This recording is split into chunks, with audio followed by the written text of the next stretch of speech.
My Lord Adonai, that dalliest with the Magister in the treasure house of pearls, let me listen to the echo of your kisses. Is not the starry heaven shaken as a leaf at the tremulous rapture of your love? Am not I the flying spark of light whirled away by the great wind of your perfection? Yea, cried the Holy One, and from thy spark will I, the Lord, kindle a great light. I will burn through the great city in the old and desolate land. I will cleanse it from its great impurity. And thou, O prophet, shalt see these things, and thou shalt heed them not. Now is the pillar established in the void. Now is a sigh fulfilled of a sar. Now is Hur let down into the animal soul of things like a fiery star that falleth upon the darkness of the earth. Through the midnight thou art dropped, O my child, my conqueror, my sword-girt captain, O Hur. And they shall find thee as a black gnarled glittering stone, and they shall worship thee. My prophet shall prophesy concerning thee. Around thee the maidens shall dance, and bright babes be born unto them. Thou shalt inspire the proud ones with infinite pride, and the humble ones with an ecstasy of abasement. All this shall transcend the known and the unknown with somewhat that hath no name, for it is as the abyss of the arcanum that is opened in the secret place of silence. Thou hast come hither, O my prophet, through grave paths. Thou hast eaten of the dung of the abominable ones. Thou hast prostrated thyself before the goat and the crocodile. The evil men have made thee a plaything. Thou hast wandered as a painted harlot, ravishing with sweet scent and Chinese coloring in the streets. Thou hast darkened thy eye pits with kohl. Thou hast tinted thy lips with vermilion. Thou hast plastered thy cheeks with ivory enamels. Thou hast played the wanton in every gate and byway of the great city. The men of the city have lusted after thee to abuse thee and to beat thee.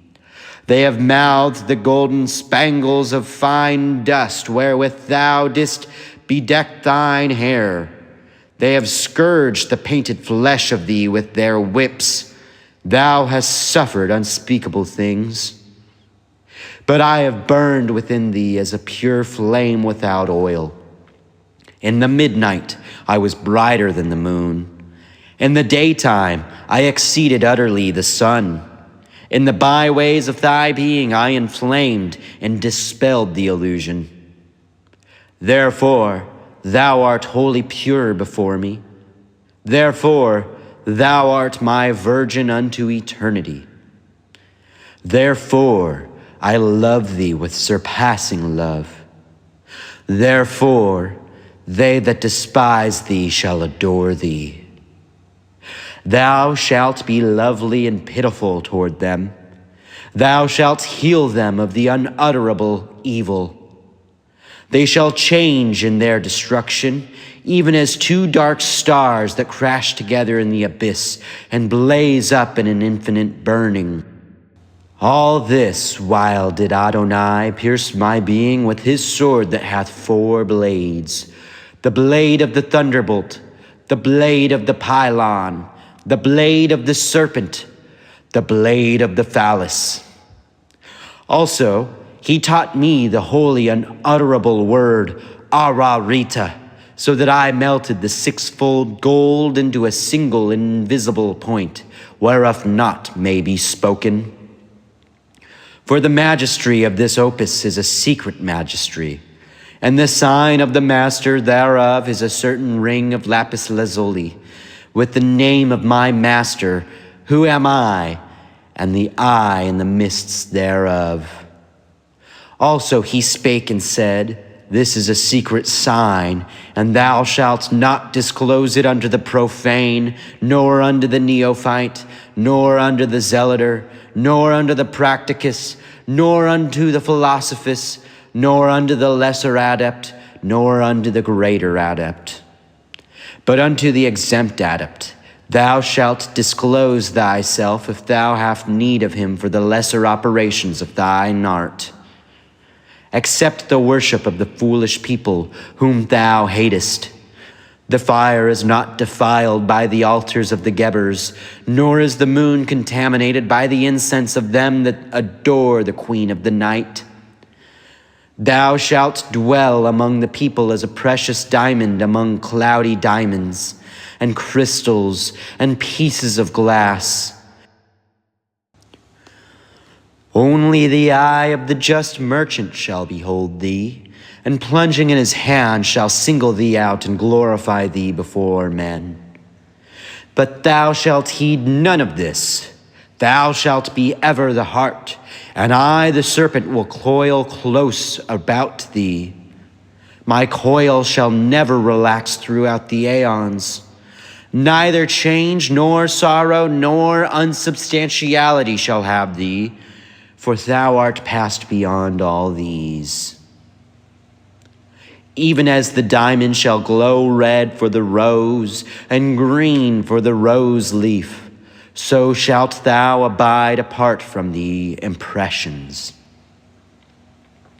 I am thou, and the pillar is established in the void. Also, thou art beyond the stabilities of being, and of consciousness, and of bliss. For I am thou, and the pillar is established in the void. Also, thou shalt discourse of these things unto the man that writeth them, and he shall partake of them as a sacrament. For I, who am thou, am he, and the pillar is established in the void. From the crown to the abyss, so goeth it single and erect.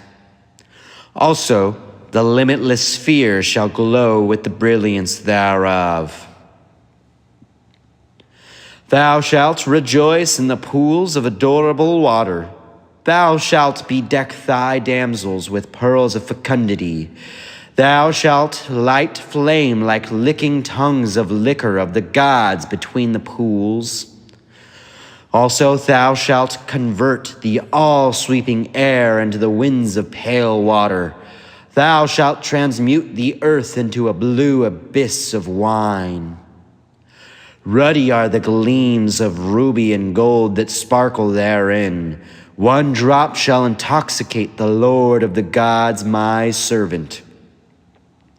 Also, Adonai spake unto V, saying, O my little one, my tender one, my little amorous one, my gazelle, my beautiful, my boy, let us fill up the pillar of the infinite with an infinite kiss.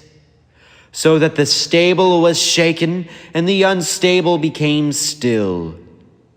They that beheld it cried with a formidable affright, the end of things is come upon us. And it was even so. Also, I was in the spirit vision and beheld a parricidal pomp of atheists, coupled by two and by two in the supernal ecstasy of the stars. They did laugh and rejoice exceedingly, being clad in purple robes and drunken with purple wine, and their whole soul was one purple flower flame of holiness. They beheld not God, they beheld not the image of God. Therefore were they arisen to the palace of the splendor ineffable. A sharp sword smote out before them, and the worm hope writhed in its death agony under their feet. Even as their rapture shore asunder the visible hope, so also the fear invisible fled away and was no more.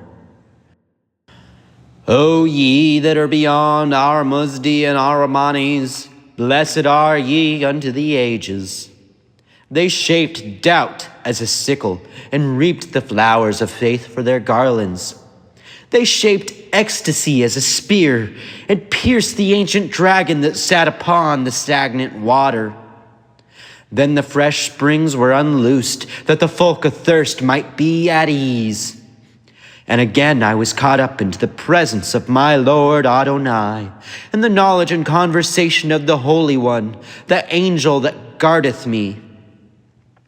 O holy exalted one, O self beyond self, O self-luminous image of the unimaginable not, O my darling, my beautiful, come thou forth and follow me. Adonai, divine Adonai, let Adonai initiate refulgent dalliance. Thus I concealed the name of her name that inspireth my rapture, the scent of whose body bewildereth the soul, the light of whose soul abaseth this body unto the beasts. I have sucked out the blood with my lips.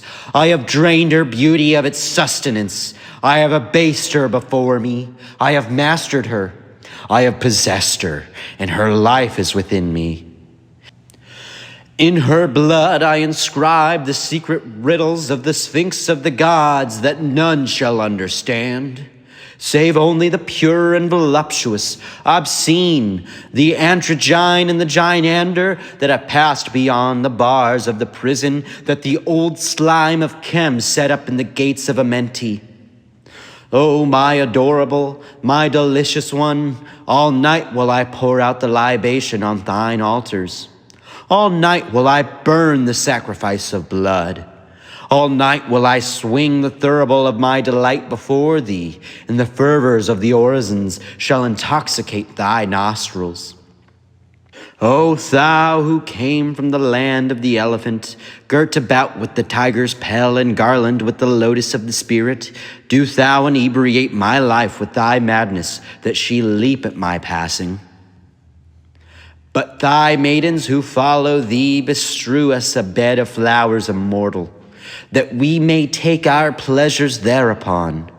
Bid thy satyrs heap thorns among the flowers, that we may take our pain thereupon.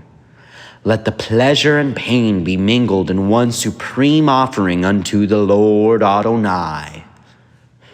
Also I heard the voice of Adonai, the Lord, the desirable one concerning that which is beyond. Let not the dwellers in Thebai and the temples thereof prate ever of the pillars of Hercules and the ocean of the west. Is not the Nile a beautiful water? Let not the priest of Isis uncover the nakedness of Nuit, for every step is a death and a birth. The priest of Isis lifted the veil of Isis and was slain by the kisses of her mouth. Then was he the priest of Nuit, and drank of the milk of the stars. Let not the failure and the pain turn aside the worshippers. The foundations of the pyramid were hewn, and the living rock ere sunset. Did the king weep at dawn that the crown of the pyramid was yet unquarried in the distant land? There was also an hummingbird that spake unto the horned Cerastes, and prayed him for poison. And the great snake of Chem, the holy one, the royal Uraeus serpent, answered him and said, I sailed over the sky of Nu in the car called Millions of Years, and I saw not any creature upon Seb that was equal to me. The venom of my fang is the inheritance of my father, and of my father's father. And how shall I give it unto thee? Live thou and thy children as I and my fathers have lived, even unto 100 millions of generations. And it may be that the mercy of the mighty ones may bestow upon thy children a drop of the poison of eld. Then the hummingbird was afflicted in his spirit, and he flew unto the flowers, and it was as if naught had been spoken between them. Yet in a little while a serpent struck him, that he died. But an ibis that meditated upon the bank of Nile, the beautiful god listened and heard. And he laid aside his ibis ways and became as a serpent, saying, peradventure in 100 millions of generations of my children, they shall attain to a drop of the poison of the fang of the exalted one. And behold, ere the moon waxed thrice, he became an Uraeus serpent. The poison of the fang was established in him and his seed even forever and forever. O thou serpent of Pep, my Lord Adonai, it is a speck of minutest time, this traveling through eternity, and in thy sight the landmarks are of fair white marble, untouched by the tool of the graver. Therefore thou art mine, even now and forever lasting. Amen. Moreover, I heard the voice of Adonai. Seal up the book of the heart and the serpent, and the number 5 and 60 seal thou the holy book.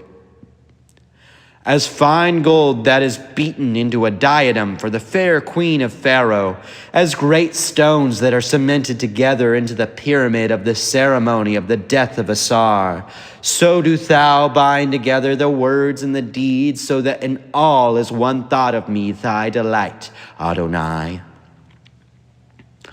And I answered and said, It is done even according unto thy word. And it was done. And they that read the book and debated thereon passed into the desolate land of barren words. And they that sealed up the book into their blood were the chosen of Adonai. And the thought of Adonai was a word and a deed. And they abode in the land that the far-off travelers call not. O land beyond honey and spice and all perfection, I will dwell therein with my Lord forever. The Lord Adonai delighteth in me, and I bear the cup of his gladness unto the weary ones of the old gray land. They that drink thereof are smitten of disease. The abomination hath hold upon them, and their torment is like the thick black smoke of the evil abode. But the chosen ones drank thereof, and became even as my Lord, my beautiful, my desirable one. There is no wine like unto this wine. They are gathered together in a glowing heart, as Ra that gathereth his clouds about him at eventide into a molten sea of joy. And the snake that is the crown of Ra bindeth them about the golden girdle of the death kisses. So also is the end of the book. The Lord Adonai is about it on all sides like a thunderbolt, and a pylon, and a snake, and a phallus, and in the midst thereof he is the woman that jetteth out the milk of the stars from her paps, yea, the milk of the stars from her paps.